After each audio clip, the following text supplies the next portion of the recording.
Professor doctor Mohammad ইউনূসকে Tarique রহমানের প্রধান উপদেষ্টা এবং রাষ্ট্রপতি করার পরামর্শ দিয়ে তারেক রহমানের কাছে আবারও খোলা চিঠি লিখেছেন যুক্তরাষ্ট্রে বসবাসকারী প্রিসিলা রহমান। সামাজিক মাধ্যম ফেসবুকে বৃহস্পতিবার দীর্ঘ এক চিঠি লিখে পোস্ট করেন তিনি। এবারের চিঠিতে বিএনপি নেতাকর্মীদের কার্যক্রম নিয়েও কঠোর সমালোচনা করেছেন প্রিসিলা রহমান।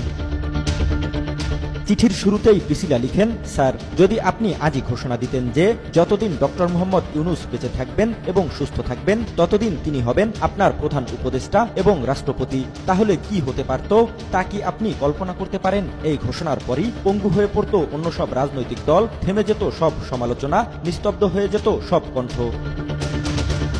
এরপরেই প্রিসিলা রহমান বিএনপি নেতাকর্মীদের সাংগঠনিক যোগ্যতা ও দক্ষতা, বিশ্ব রাজনীতিতে বিএনপি নেতাদের গ্রহণযোগ্যতা ও দলীয় কর্মীদের কর্মকাণ্ড নিয়েও তুলোধনা করেন এই অনলাইন অ্যাক্টিভিস্ট। প্রিসিলা লিখেন, আপনার দলে এমন কে আছেন যার কথা বিশ্বের যে কোনো রাষ্ট্রপ্রধান শুনতে বাধ্য হন অথবা যিনি আন্তর্জাতিক মহলে সম্মানিত?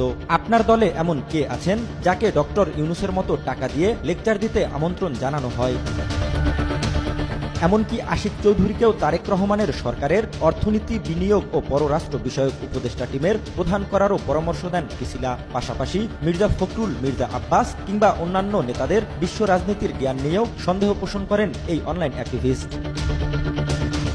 এছাড়াও প্রিসিলা লিখেন, বর্তমানে আপনার দলে যত বড় নেতা তত বড় বেয়াদব ও নির্লজ্জ।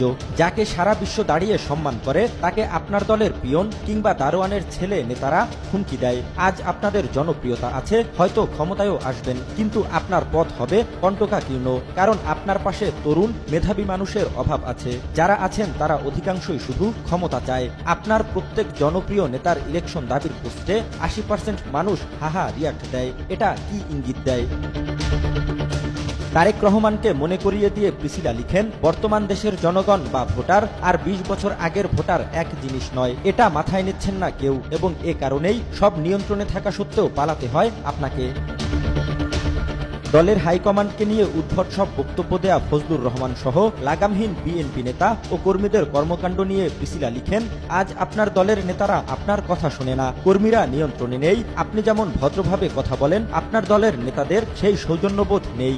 একজন নেতা তো প্রকাশ্য মিটিংয়ে বলেছে আপনি তাকে ভয় পান, তাই তাকে ফোন না দিয়ে তার স্ত্রীকে ফোন দেন। স্বার্থে আঘাত পেলে সে আবার বলবে আপনি গোপনে তার স্ত্রীকে ফোন দিয়েছেন অন্য কারণে। স্ক্রিনশট সাংবাদিকদের দেখাবে। যে এই রকম দাবি করতে পারে সে সবকিছু বলতেই পারে। সে নাকি নোবেল পাবে এমন দাবিও করেছেন। 17 বছরের ভঙ্গুর দেশ পুনর্গঠনে প্রফেসর ইউনূসের প্রচেষ্টায় বিএনপিকে সহযোগিতা করা ও আওয়ামী লীগকে পুনর্বাসনের চেষ্টা করা বিএনপি নেতাদের লাগাম টানার পরামর্শ দেন প্রিসিলা। প্রিসিলা লিখেন, বয়স